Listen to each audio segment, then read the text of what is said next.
Start. I have a small presentation about digital tools. So I'm going to share my screen if that's possible. Yes, it's possible, yeah. All right. Share the screen.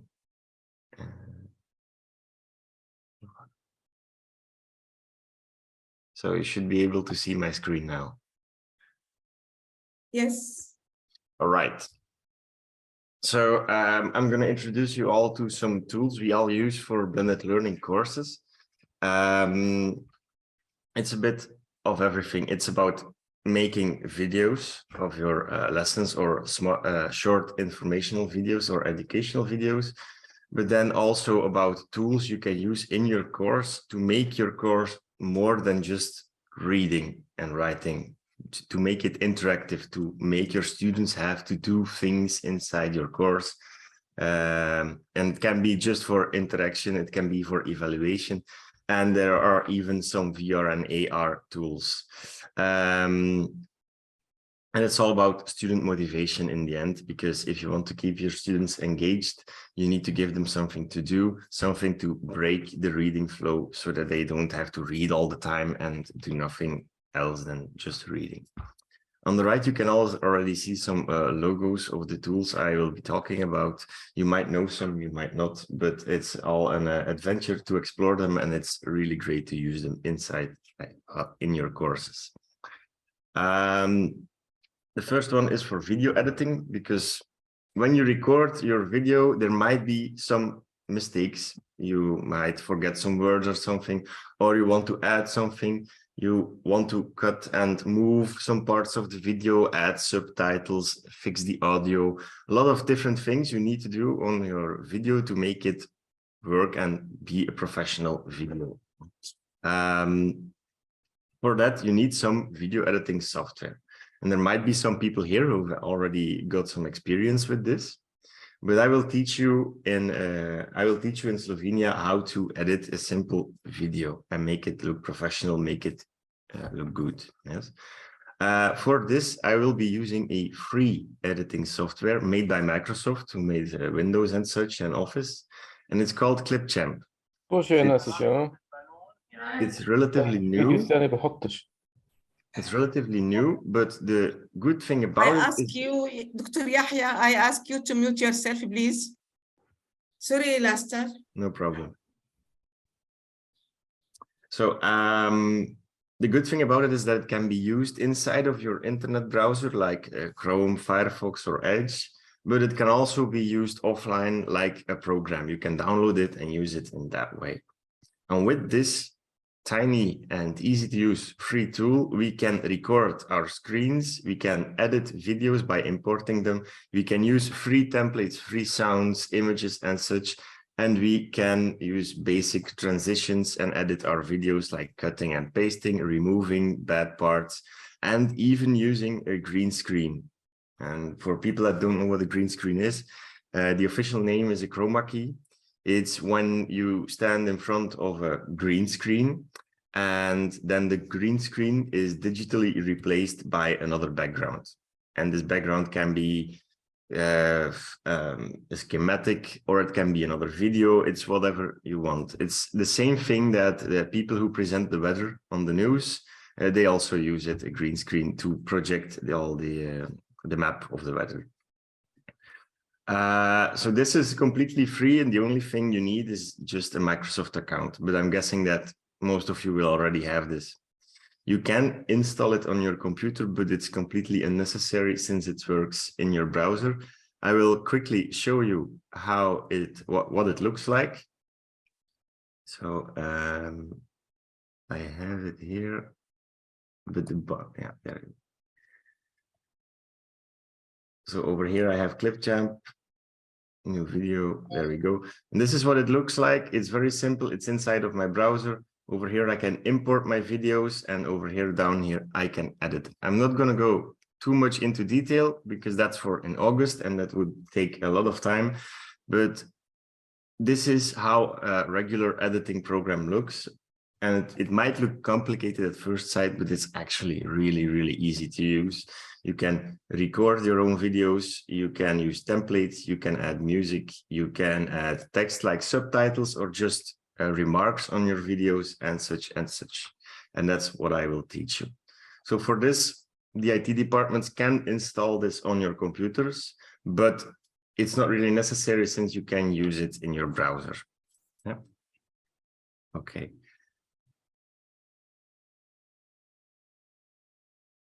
So recording a screencast, and I'm also gonna talk about publishing it, because when you've finished your video, then the question is, what are you gonna do with it?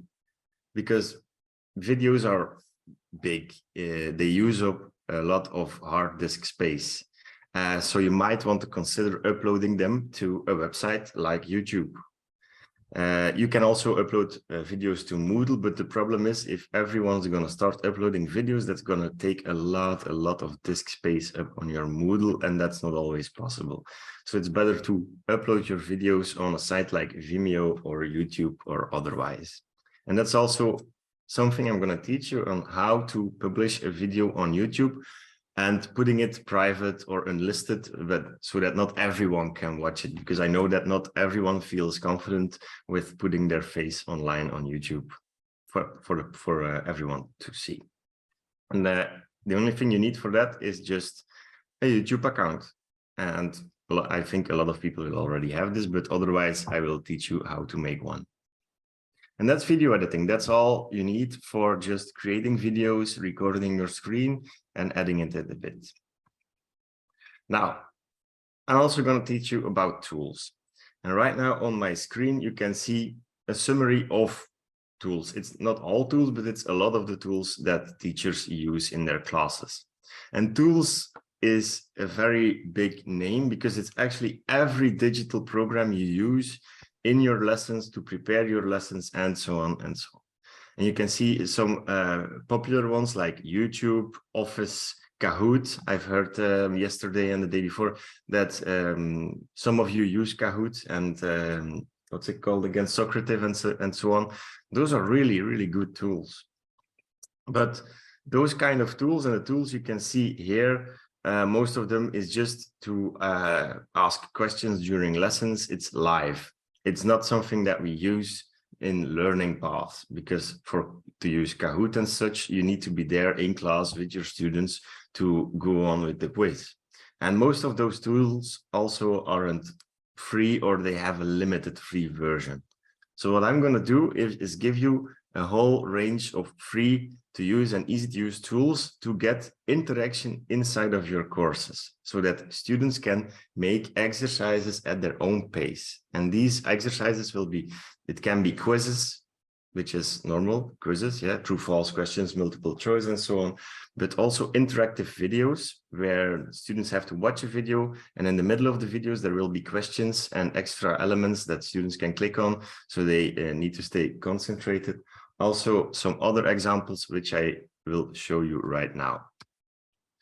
So why would we use these tools? Well, a learning path should be more than just reading.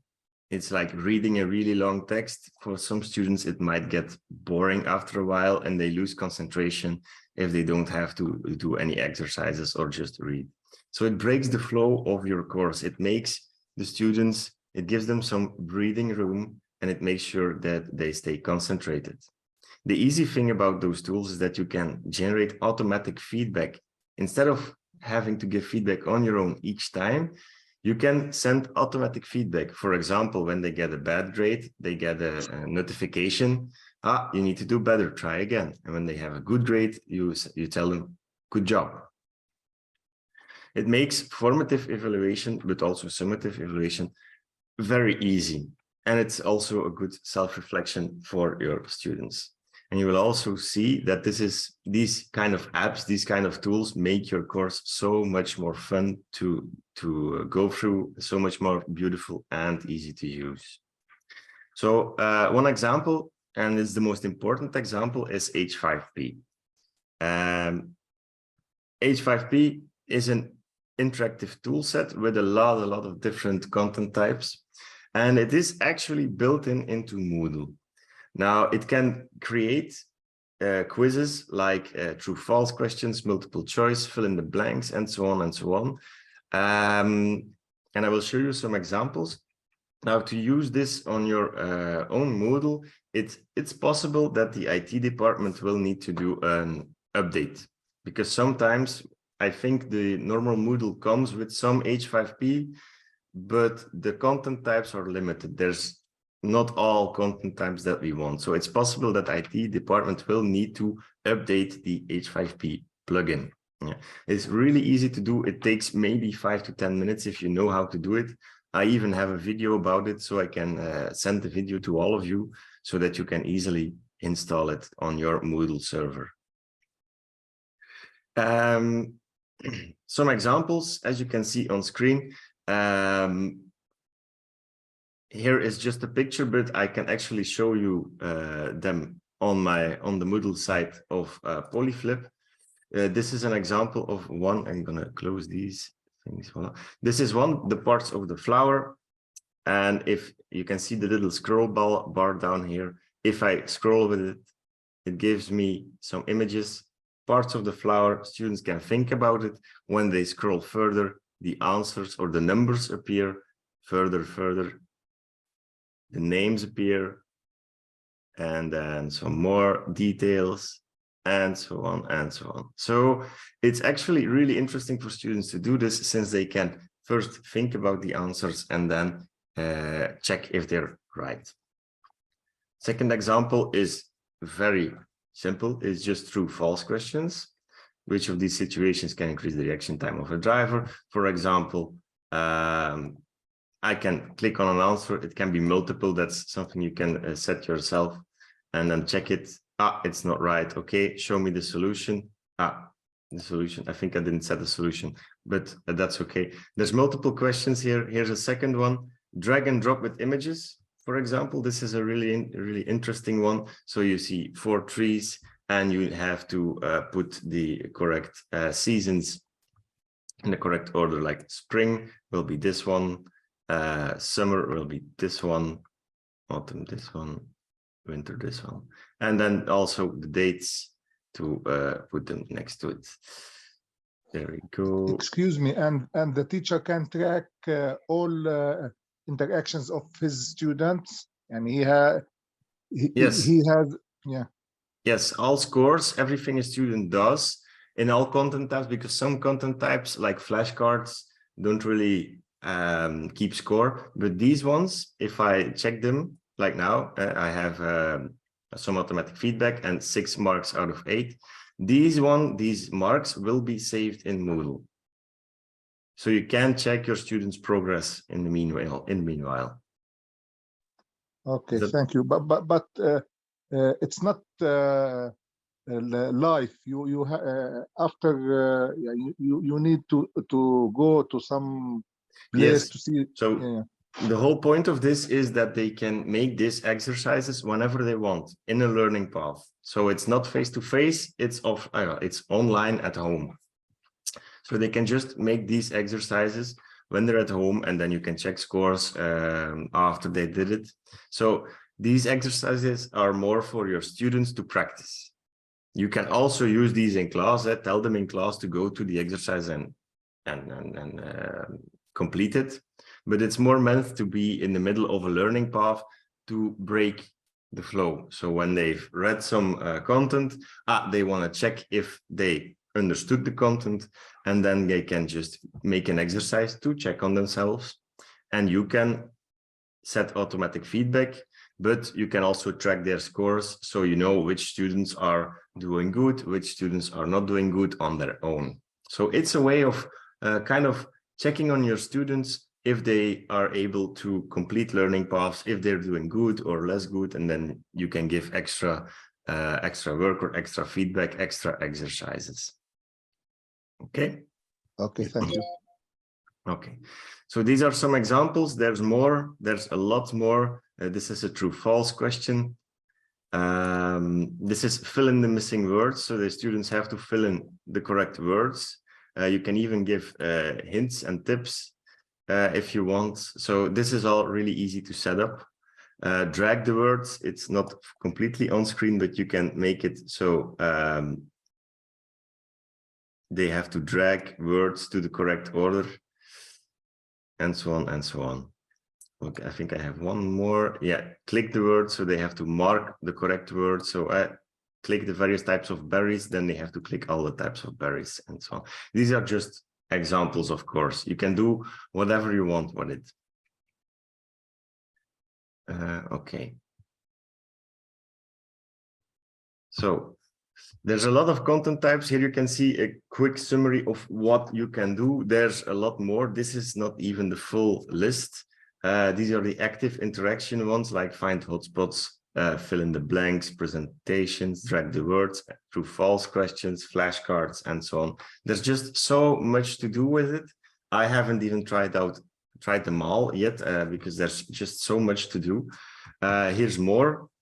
These are passive observation ones, like giving an image with information. So they get an image about a schematic, for example, or a chemical molecule, and then they can click certain parts of the image to see more information or to get links to interesting videos or so on. So you can really do a lot with it. There's even a VR tool in which you can add 3D elements, so they can check them in AR or VR and ask questions about it. So this is H5P. As I've said, it's already in Moodle, but it's possible that the IT department needs to update it, which is a really easy task, and that only takes 5 to 10 minutes. So there's other tools, but the other of my tools, I can already tell you, the only thing you need to do is create an account. One of the tools I use a lot is Padlet, which is an online wall to gather opinions, information, and ideas. The one on the right, as you can see here, is an example one which I always use to demonstrate things. This is a map of the best holiday destinations, for example. I always use these to introduce my students to Padlet, so they know how to use it. And when you use a tool, you also need to teach your students how to use it. So this is the Padlet I use to teach them. So this is a map type, and students can add points themselves to the map. Like if I click a random one here, I'm just going to click one, then this is Roslev in Denmark, and then a short description by anonymous, but you can also ask them to add a name. So this is an example of how you can get students to collect information on a collaborative platform. I can show you another example here. This is one I've used in my classes, where students needed to create a timeline about the creation of the internet, because I'm also an ICT professor. It's in Dutch, but that doesn't really matter. Is that you can see that you also can create a timeline, and then students can all add messages to it. They can add whatever they want to create a timeline together. So instead of me teaching them about the history of the internet, I just told them, like, this is the timeline, add all the most important events yourself. It took them about, I think, maybe 20 minutes to create a really beautiful timeline about the history of the internet. Everything is on here. I've checked it, and every important part of the history of the internet was on there. So this saved me a history lesson of 2 hours. Just became like a small task of 20 minutes for the students, and they can also study it because it's just so interesting that they've collected all these data together. So this is an example. The next one is Mural. This is about the same, with the exception that it's more free. Like Padlet gives you a timeline, a map, a wall. This is a full-on online whiteboard experience. So they can collaborate and make online tasks together, make brainstorms, and so on. An example, I've used it in my classes. Yeah, it's loading. There we go. I'm going to zoom out a bit. This is one of my murals in which my students have collaborated and worked together on a task about computer viruses, fake news, and internet fraud. Everything you can see, they've added themselves. They've worked together. And it's also really easy to use because you can also place it in Moodle. You can just embed it with some really simple web code. And then students can just work in Moodle, add images, post-its, text, videos, and so on, and just create a collaborative whiteboard with everything on there that they need for the task. I think I'm almost at the end of this. Yeah, so these were some examples about the tools we use. I have some more, but those are really simple, just on a website, and you need an account. But these were the ones I wanted to show you. Now, also to help you, we will teach you in August, of course. But in the meantime, or after that, if you want to revise it, if you want to, if you forgot something or want to know again, me and Lut have a YouTube channel, Blended Learning for Higher Education. The link is down here. If you get the presentation afterwards, you can click the link down here. It has videos on AI, ChatGPT, which you might have already heard of. It has videos on YouTube, how to upload and edit your videos on YouTube. It has manuals for Moodle, how to use Moodle, how to fully use Moodle, and also about video editing. And I'm planning to add more videos in the future for tools, of course. This is about it for tools. As I've said, for your IT department, H5P is the only one that might need an update. For the other ones, an account would be sufficient. That's about it, what I wanted to talk about. Thank you. Maya, your turn again. Lester, you can keep your screen on, because I added some slides. Yeah. Okay. You see them? Okay, yes, then I don't have to share it. So I'm sorry for being late. I was already in another meeting, and in my agenda, I confused the hours. So I'm so sorry. But here I am. I asked to Lester's presentation what I will teach you in August about Moodle. And I know you already use Moodle, but I'm not sure if you really use it as a learning management system, tracking the progress of the students, giving tools to the students to interact in fora, using gamification, conditionality, allowing them to co-create in Moodle, to embed video and tools in Moodle, as Lester already told you. So this is what I will train you on in one of the days in August. And I put at the end, etc., because of course you can also ask if you have other questions, other things you want us to show you, we can do that. This is about using Moodle as a real learning management system. Lester, can you go to the next slide, please? Yes.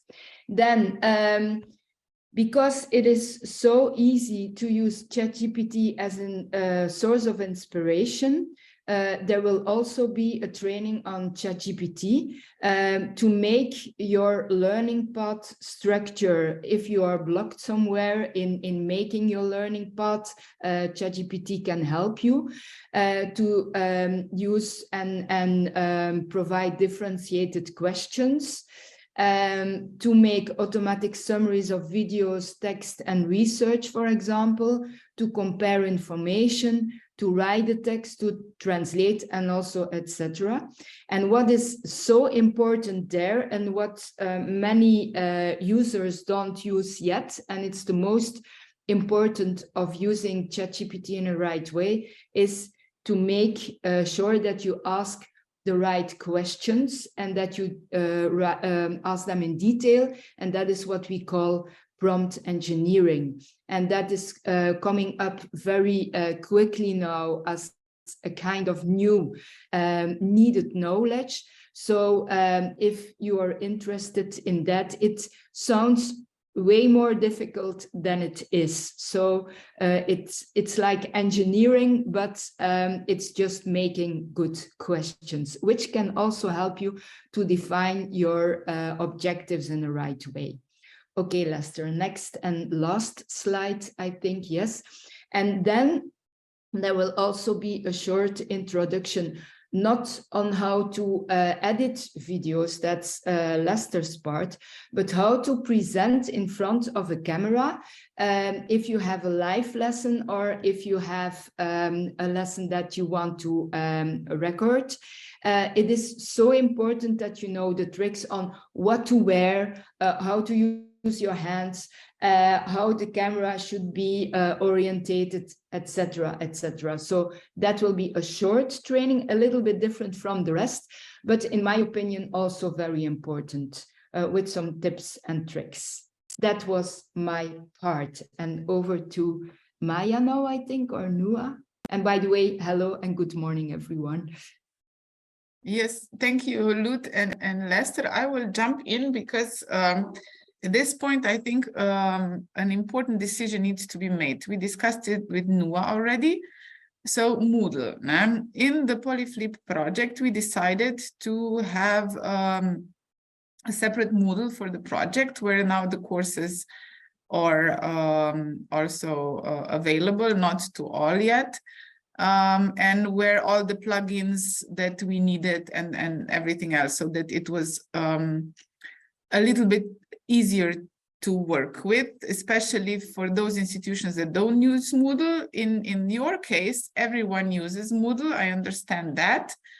But as far as I know, Lester and Lut, if the Moodles don't have all the plugins that are not, as Lester said, also for H5B, that maybe it will need to be, what is the right word?